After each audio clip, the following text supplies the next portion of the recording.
और नवे घर में जब कोई शुभ ग्रह नहीं बैठा है तो आप उसे शुभ कर सकते हैं ज्योतिषीय तत्वों से, ज्योतिषीय उपचारों से बड़ा सरलता से कर सकते हैं।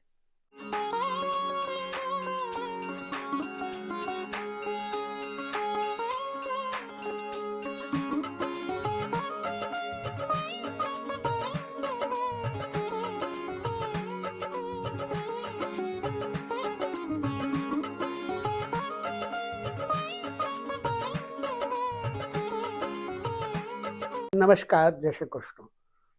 अत्यधिक महत्वपूर्ण जानकारी ज्योतिष से संबंधित आपको मैं बताने का प्रयास करता रहता हूं, तो आज का संदर्भ भी अत्यंत ही अनिवार्य है।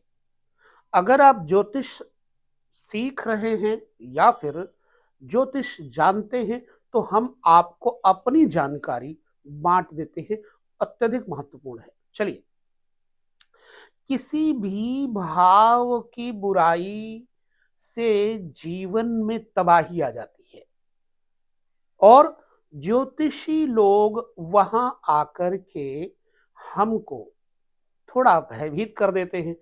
अब उस भय को निकालने के लिए हमें ज्योतिष के उस भाव को बड़े ध्यान पूर्वक देखना चाहिए। देखिए, किसी भी भाव की बुराई तब नष्ट हो जाती है जब किसी भाव के दो तरफ शुभ ग्रह बैठे हों। एग्जाम्पल के लिए मान लीजिए आपके कर्म भाव को हम देखते हैं। कर्म भाव अर्थात 10वां घर, यहां पर बैठा हुआ कोई भी पाप ग्रह आपके जीवन में क्या लाता है, इसे समझना बड़ा जरूरी है। चूंकि कर्म भाव पिता का भाव है और कर्म भाव से ठीक सप्तम भाव माता, सुख, समृद्धि, पब्लिक में प्रेम, स्नेह, ये सब कुछ देता है। वाहन, मकान का सुख भी देता है। तो जब 10म भाव में कोई अशुभ ग्रह बैठा होगा तो कर्म ही नहीं, आपका सुख, वाहन, मकान, नींद, सब कुछ बुरा हो जाएगा। परंतु यहां एक सूत्र ध्यान से समझ लीजिए। यदि आपके कर्म भाव से ठीक नवम भाव में, अब नवम भाव कौन सा है? वो है आपका छठा भाव। यहां पर कोई शुभ ग्रह बैठा हो, हालांकि छठे भाव में शुभ ग्रह व्यक्ति को परास्त करते, परेशान करते हैं, परंतु परास्त नहीं कर पाते हैं। शुभ ग्रह छठे घर में बैठ के व्यक्ति के अनजाने शत्रु उत्पन्न कर देते हैं। क्यों? कि वो सत्य, करुणा, दया से भरा होता है और उसकी यह दया, करुणा को लोग कमजोरी समझ लेते हैं। परंतु चमत्कार देखिए कि भाग्य का जो स्थान है, कर्म के भाग्य का, बड़ी विचित्र लीला है। वो छठा भाव है। यहां से कर्म के ऊपर कितना प्रभाव पड़ता है शुभ ग्रहों का। शुभ ग्रह यहां बैठे होंगे तो ऐसा व्यक्ति अच्छे कर्म जरूर करता होगा, चाहे वो कर्जी हो जाए, चाहे वो रोगी हो जाए, चाहे वो मृत्यु के सामने आ जाए, लेकिन चाहे दुश्मन भी आ जाए, वो अच्छा कर्म करने से चूकेगा नहीं। अक्सर आपने देखा होगा। एक तो यह बात हो गई।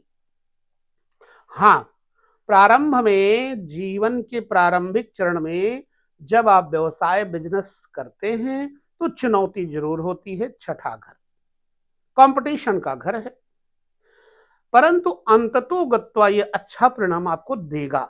अब दूसरा सूत्र समझिएगा। ज्योतिष में 10म भाव कर्म भाव में बैठा हुआ शत्रु, निर्बल ग्रह, पाप ग्रह मां के जीवन को खराब करता है और आपके व्यापार को खराब करता है। अब आप डर गए, लेकिन नहीं, आपको 11वें भाव और 9वें भाव को देख लेना चाहिए। अगर 9वें भाव में कोई शुभ ग्रह बैठा है और 11वें भाव में कोई शुभ ग्रह बैठा है, तो ये दोनों भावों के बीच में आपका जो कर्म भाव है, जो बुराई से आपको भयभीत कर रहा था, वो शुभ हो जाता है। क्यों? कि 10वें भाव से ठीक 12वां भाव अर्थात भाग्य भाव है और 10वें भाव से दूसरा भाव ठीक 11वां भाव है कुंडली का।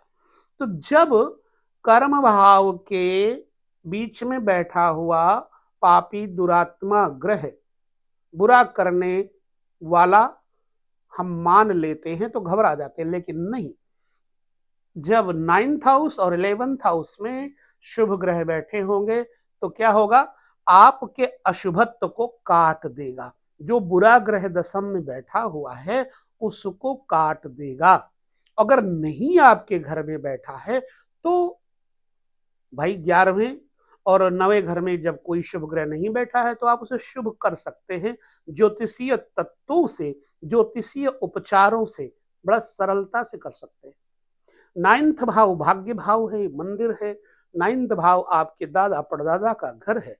तो जब आपके कर्मों में, व्यापार में कोई अड़चन आ रही हो और 9th हाउस में बुरे ग्रह बैठे हैं, तत्काल मंदिर, गुरुद्वारा, जिसको भी आप मानते हैं, अथवा अपने पूर्वजों का पूजन, पिता का सम्मान और उनका कहना मानना शुरू कर दीजिए। आपका व्यापार भाग्य की तरफ बढ़ने लग जाएगा।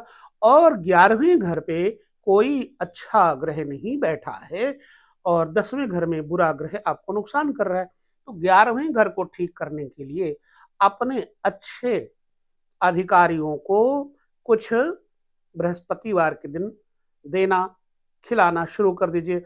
अपनी बड़ी बहन और अपने बड़े भाई का सम्मान करना शुरू कर दीजिए। देखिए कैसे आपके 10वें भाव यानी कर्म भाव, व्यवसाय भाव, नौकरी भाव को शुद्धता मिल जाती है, शुभता मिल जाती है। तो ये सूत्र रहा। तो 9th हाउस और 11th हाउस में बैठे हुए शुभ ग्रह आपके 10वें भाव में बैठे हुए अशुभ ग्रह को विनष्ट कर देते हैं, उसके प्रभाव को विनष्ट कर देते हैं। इसलिए अशुभ ग्रह भी शुभ फल देने लग जाता है। लगा कैसा आपको ये वीडियो, आप जरूर बताइएगा और उपाय जो मैंने बताया सूत्रात्मक, ये करके देख लीजिएगा, बहुत अच्छा लगेगा। यहीं पर लेते हैं विदा। अगले वीडियो में हम पुनः चर्चा करेंगे कोई और। तब तक नमस्कार, जय श्री कृष्ण।